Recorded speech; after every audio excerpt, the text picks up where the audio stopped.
and welcome to our second day of Sankt Ignatios College Digital Open Day event. My name is Bojana Bursac-Dalton. I'm a Director of Communication at Sankt Ignatios College. I would like to introduce today's speaker, Father Serafim Smensgård, who is Director of Quality and Pedagogics for the Department of Eastern Christian Studies and Sankt Ignatios College, and Dean of Students for the program of Icons, Art and Theology. Father Serafim is also Deputy Rector for Byzantine Seminary. So this is the shortest, I think. And I would like to thank you, Father Serafim, for being with us today on this presentation of Pastoral-pedagogical program and Bachelor program in Eastern Christian Studies. So to start, first we talked yesterday and in previous weeks many things about our seminary education and giving some general overview of academic programs at Stockholm School of Theology. But what I would like to tell us maybe more in details what bachelor program in Eastern Christian Studies include. So what will you study when you come to Stockholm School of Theology, Sankt Ignatios College? What kind of education will you get? Thank you so much, Bojana. It's my pleasure to be here. As Bojana mentioned, we've had some other videos about various aspects of life at Sankt Ignatius. So if you've watched those videos, you may notice that I will be repeating myself sometimes, but that's for the sake of emphasis. The programs I'll be discussing today, the Bachelor's and the Pastoral-pedagogical program, they're designed, they're both very modular and they're designed to overlap to a large degree. So what I mention about the structure of the Bachelor program is relevant for those who apply as Pastoral-pedagogical students. But depending on if you've applied to the Bachelor or to the Pastoral-pedagogical program, the way to maneuver through the program is a little bit different. The courses, the academic courses, are the same. And I emphasize academic courses because, as we will see later, there's a framework, a super framework, which incorporates the academic study into a larger program for those doing the pastoral pedagogical program, which also includes courses given via the Folkhögskola, which is a specific mode of education. It's a specific kind of education offered in Sweden, and which we use at Sankt Ignatius as a complement to our academic study. But I'll begin with Bojana's question then and describe the Bachelor program itself. The Bachelor program is, in its compressed form, it could be a 3-year program. I say could because of the modular nature of the program. It's possible to study the first year of study, and not the calendar year, but the first 60 credits of study. You could do it in 1 year or in 2 years, depending on your particular situation. For those studying on the Pastoral Pedagogical program, they take half of those credits. So the first compressed year of study, they would do over 2 years because they're doing a lot of folk high school courses together with those. But if you're just doing the Bachelor, then in the first year, you study 8 course modules. They are very modular. They're divided up into 7.5 credit courses. Almost all of the courses in the whole program are 7.5 credits, with a couple of exceptions. A few exceptions as you move up into year 2, year 3. But during the first year of studies, there are 8 courses which are 7.5 credits each. And the way they're structured at the academy is that each semester is divided up into 2 modules. Here speaking in terms of when the courses are given. So the first half of the semester, two courses are offered. Early Church, 7.5 credits, Eastern Christian Liturgic, 7.5 credits. And during the second half of the semester, the fall semester, historical theology with church history is given, and also patristic studies, theories and methods.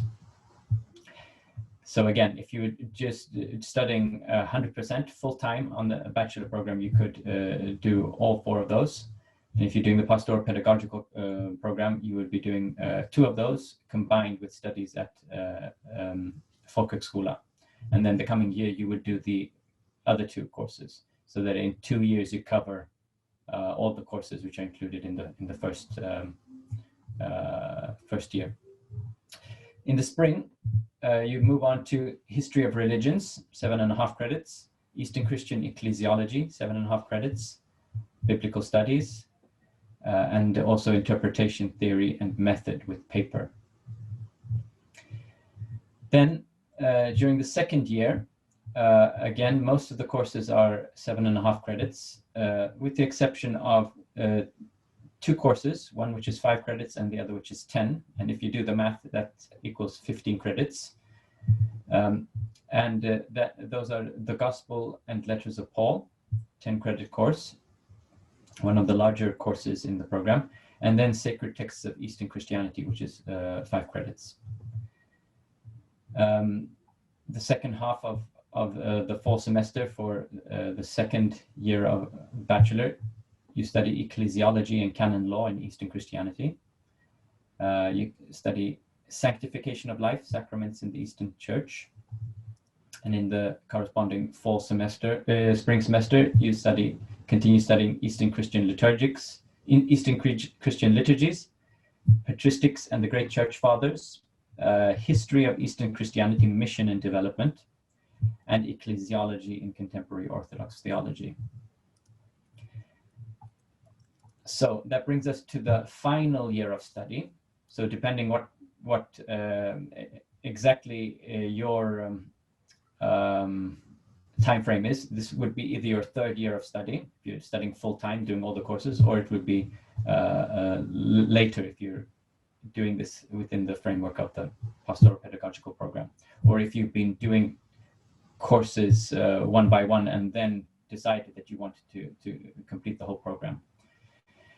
In the final year of study, we have more advanced courses, patristic exegesis, 7.5, Eastern Christian theology, 7.5 credits, Typicon, decoded, 7.5 credits, and systematic ecclesiology. And then in the final semester, the spring of the final year, we have our largest courses, which is the methodology course, preparing students for the process of writing their bachelor's thesis. So that's a 15-credit course, which encompasses, which is given during the first module that year. And then the bachelor's thesis, finally, the final half of the final term. That's the structure of the bachelor. And these courses are then also included in the pastoral-pedagogical program, but the framework there is a bit different.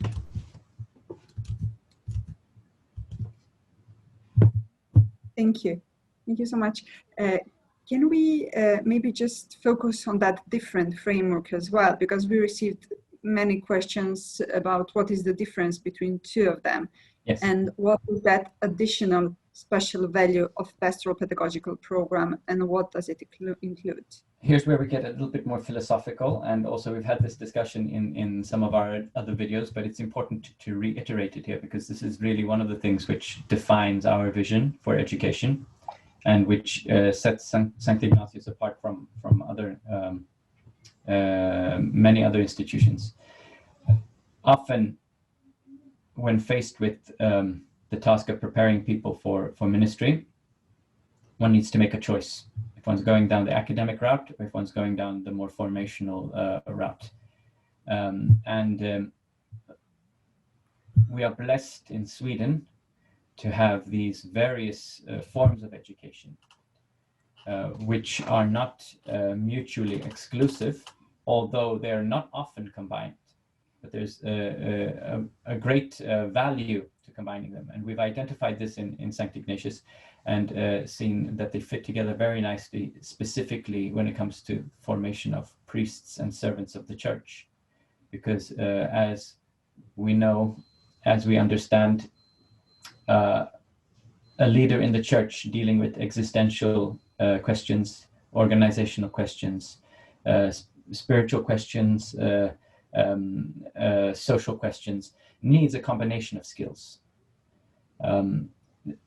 We need to have a generation of leaders which are well versed in the discourses used in academia and society at large, but also well grounded in their own liturgical traditions. University study in Sweden is similar to university study elsewhere, especially in Europe. We follow the same frameworks. So it's probably the one you would know what to expect most of. Academic study, where you take an objective, critical look at the field of study, and you enter into discourse, and you use various methods and perspectives to study church history, theology, liturgics, and so on.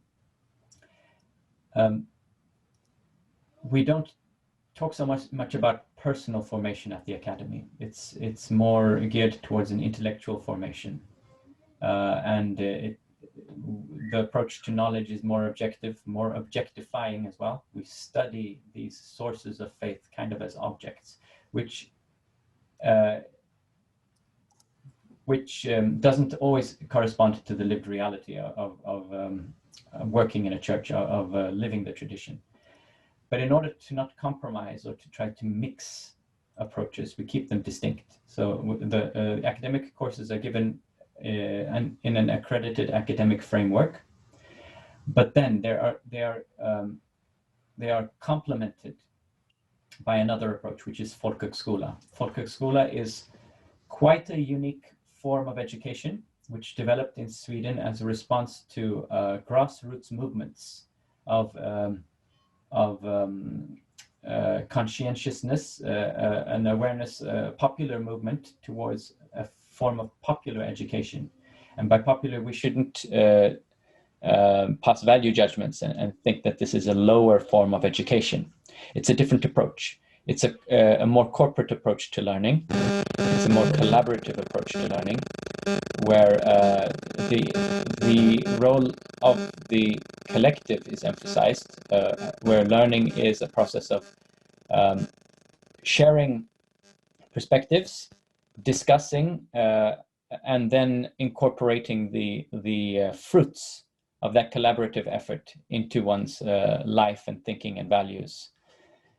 So in its very nature, it's very formative, not specifically connected to theology as such, even though churches in Sweden were also part of this grassroots movement, which expressed itself in many different ways.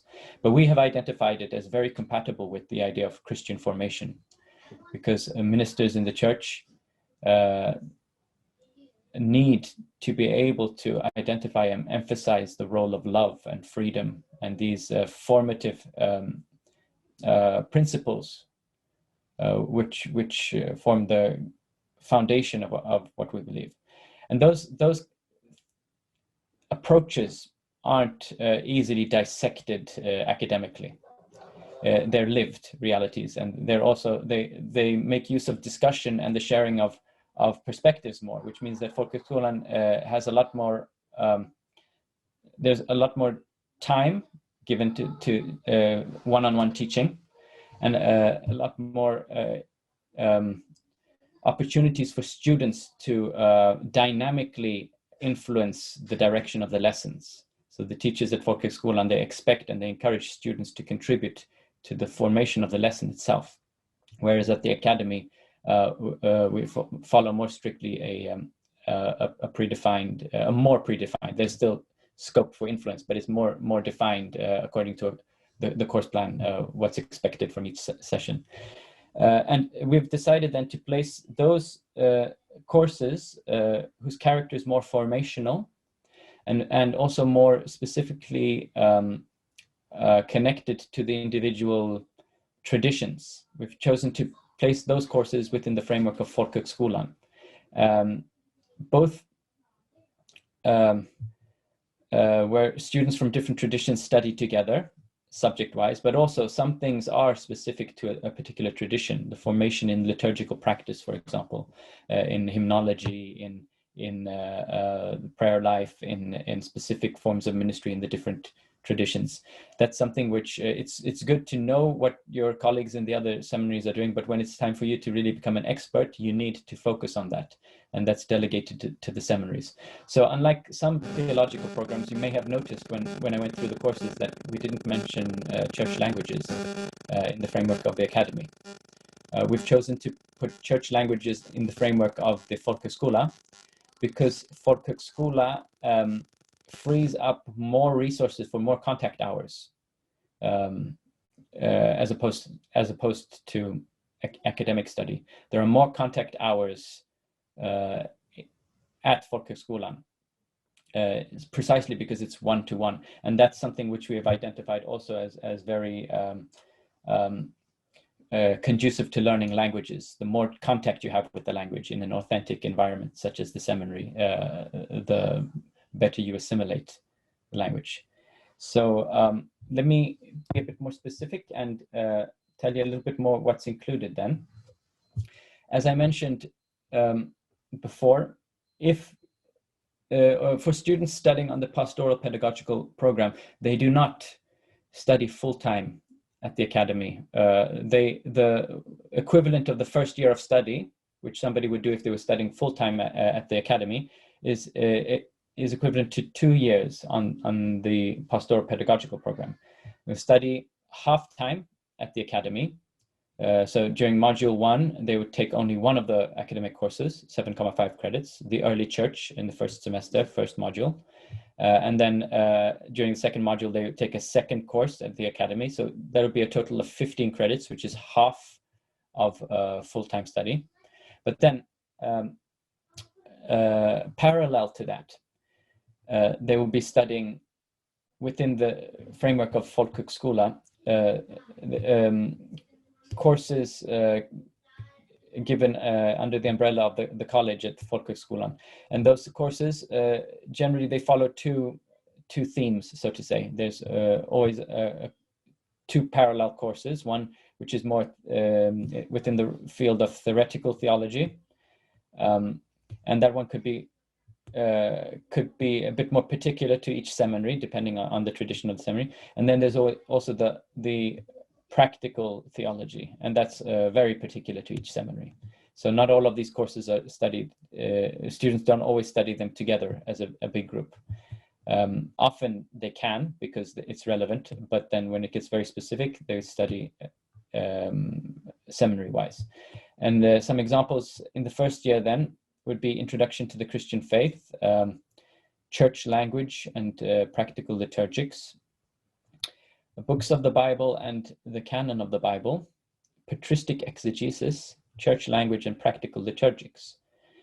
And if you, of course, it's difficult to follow when you don't have them all in front of you when I'm just giving them to you orally, but you may notice that we have modules here which are within exegesis, liturgics, and biblical studies. And we have modules at the university which are within these sources as well. So the question is, why do we have them on both of these realms? Precisely because coming generation of priests needs to have these various perspectives. At the academy, we need to keep this more scientific, objective, critical perspective.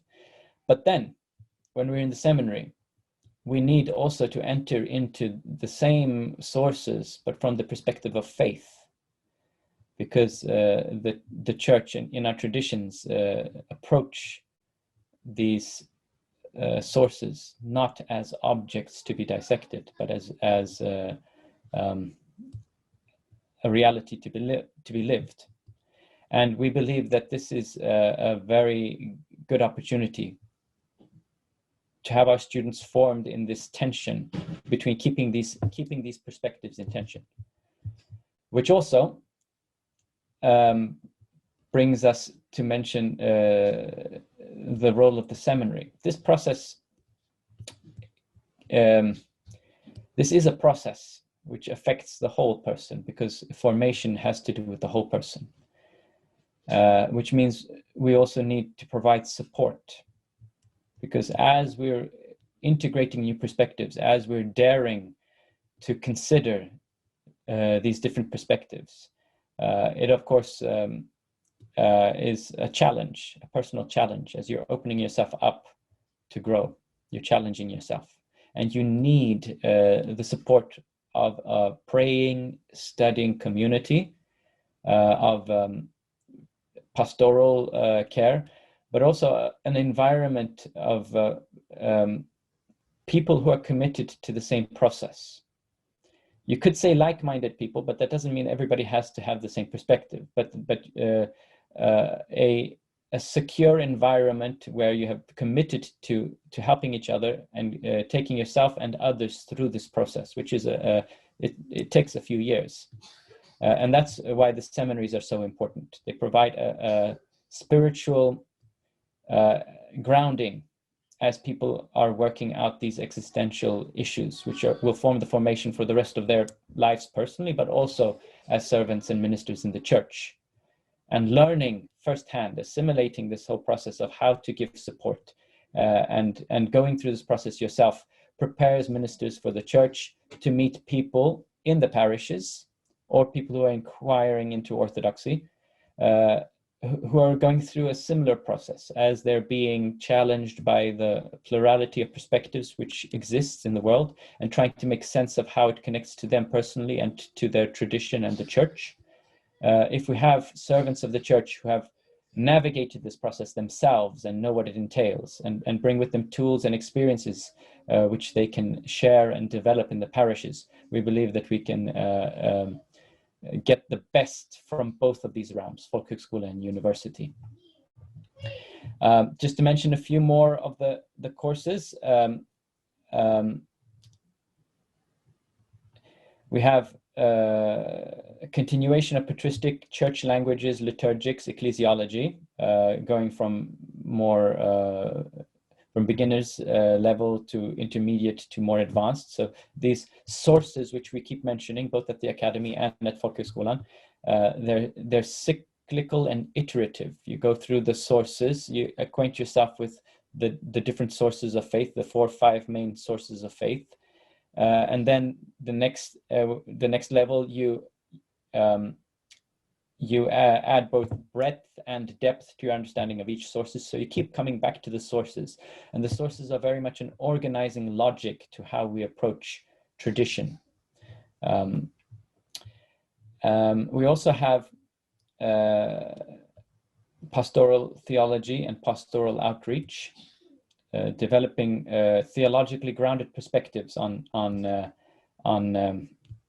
pastoral care, on philanthropy, and so on. This, of course, also includes a lot of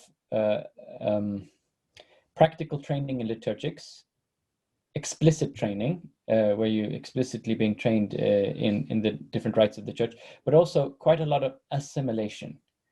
The life of the seminaries, the shared life of studying together, really helps students to assimilate things which maybe aren't supposed to be explicitly mentioned.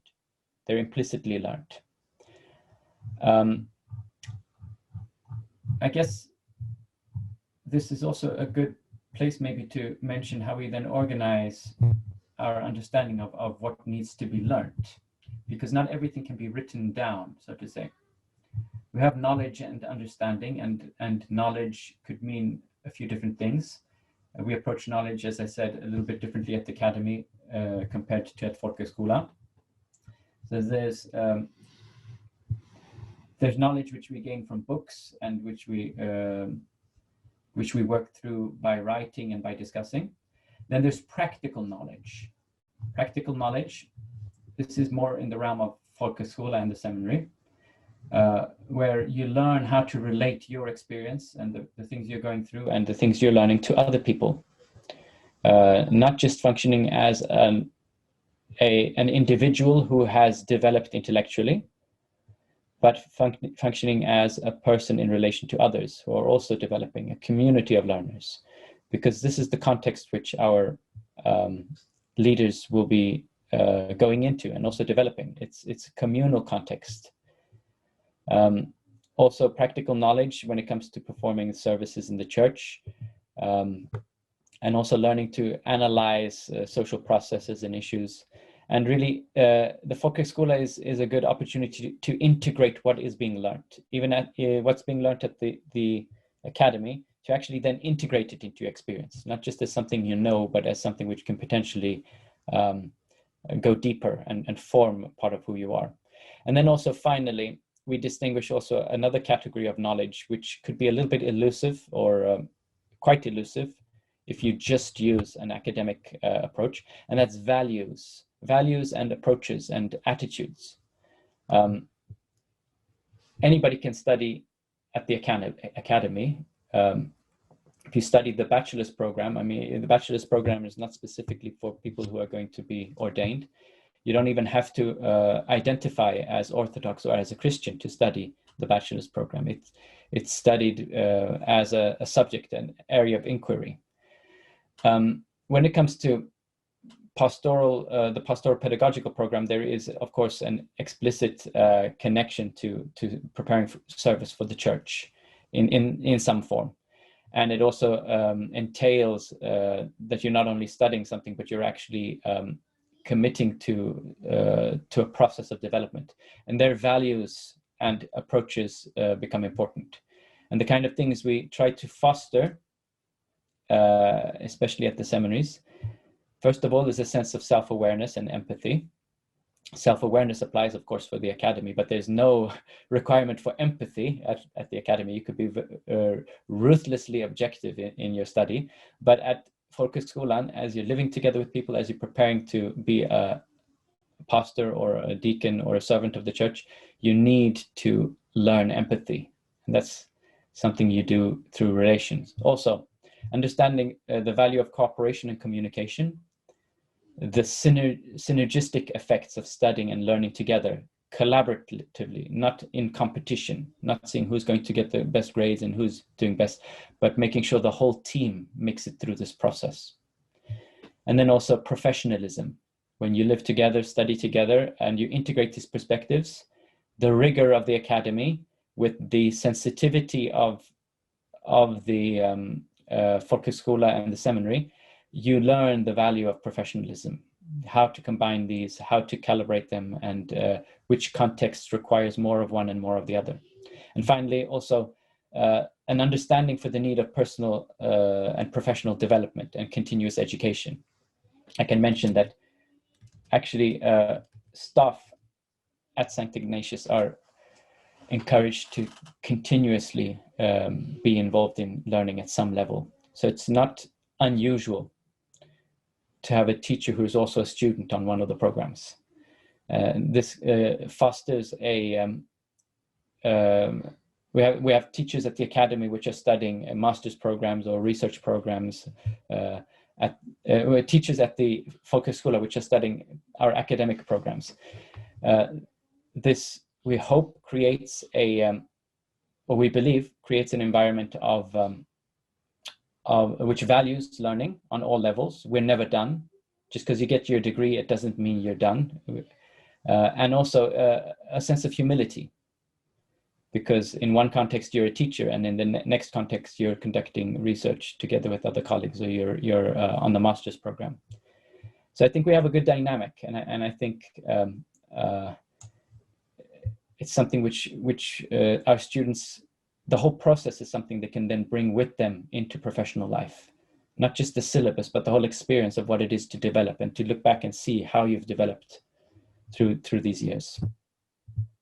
Thank you. Thank you so much for this thorough description of the program and of the programs and of the values of the programs, which I think it's very important for everyone who is interested to enroll in, to see what is the difference first of two programs, and then what are the values we are standing for. And I would like to ask everyone to post their questions in chat. We already have one question, so I will just read it loud. So we have one, it's a practical question, and the question is church recommendation a requirement for applying for pastoral-pedagogical program? So that is maybe the thing to start with, and then I have a couple of more questions. Yes.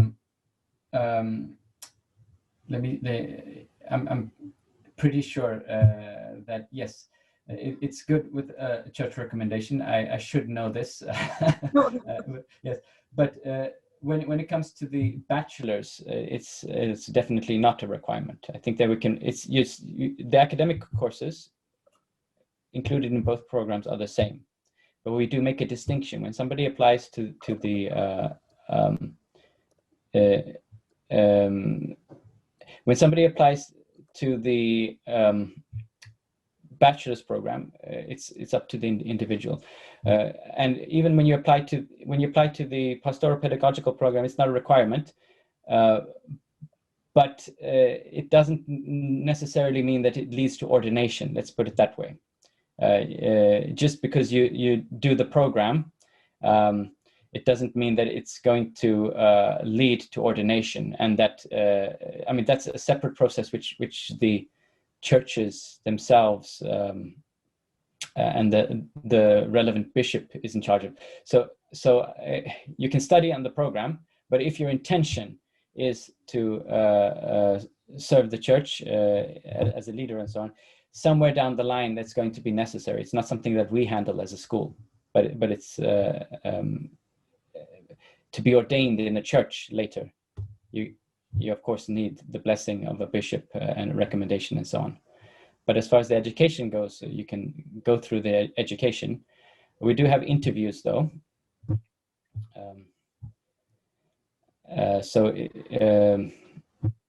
There is more of a requirement than at the bachelor's, because doing this program, living at the seminaries and so on, it involves more than just study. So one goes through an interview process, and one is informed more step by step what's going to be required of you in the long run and going forward and so on. Let's see, we have another question. Yes, precisely. We have another question, and the question is there any possibility to combine two traditions, the Coptic and the Syriac? And I suppose that we're then talking about pastoral-pedagogical program, because... Yeah. It depends what you mean by combine. As far as possible, we study each other's traditions. When it comes to this extra framework of training, specifically for service in a tradition, there of course one needs to focus on the tradition one will be involved in, and also as a student you're connected to a seminary. It doesn't necessarily mean that you have to be from that tradition. Although most of the time it does mean that, but even students who are not studying primarily to be ordained to the priesthood and so on have the opportunity to be connected to a seminary for the life of the seminary, to partake of many of these aspects which we talked about there. And then generally, of course, if you come from a specific tradition, it would be most natural that you would join that seminary. That said, at the moment, as the seminaries are developing and as we're growing, we do currently actually have students living together. The Coptic seminary and the Byzantine seminary at the moment, they share the same building and seminary life, so to say. even and there's a lot more contact with each other's traditions, because there's a you're sharing the same space, so you learn each other's prayer life and so on. And then in some contexts, you can steer your interests a little bit within the course. In many of the courses, there's course literature which is set, which is supposed to cover a bit more in depth the different traditions, and there it's not. There's some flexibility to have a dialogue with your teacher if you happen to want to write your essay about one of the other traditions. It's normally possible to do so. It's just that we provide the framework so that everybody gets a little bit of each other's traditions, but then you also have the opportunity to immerse yourself in your own, so that it doesn't become too much of a compromise. You can get both. You don't have to compromise depth for breadth. You can get both if you want. And if there are currently no more questions, I would have a question about the language. Yes. Is Swedish necessary since we are in Sweden, or is English? No, it's not. You can even live in Sweden. You can get by pretty well without Sweden, even living and to a certain extent working in Sweden. It's of course recommended if you're going to stay here for any length of time, but I think the program is demanding enough. It is a demanding program, so having to study Swedish on the side wouldn't be practical anyway. You get by fine with English. That said, though, it does require a certain level of proficiency. If you've studied English at high school, and you have the equivalent of high school English, 2 or 3 courses generally at high school, 2 courses, 2 years of study at high school should be sufficient. If you don't have that if you don't have that competence from high school, then you would be required to do to certify your proficiency through some proficiency test like the CELTA or the TEFL. The literature is in English, and there's a fair amount of reading, so you need to be comfortable with reading in English, and then the seminars require you to discuss things in English, and then also you'll be writing in English. We have previously had a few situations where we've been able to offer some extra support when it comes to English, but I would say that if one's unsure and one has the opportunity before one studies to make sure one has bolstered one's English, so that one's comfortable in order to get the most out of one's education. Thank you.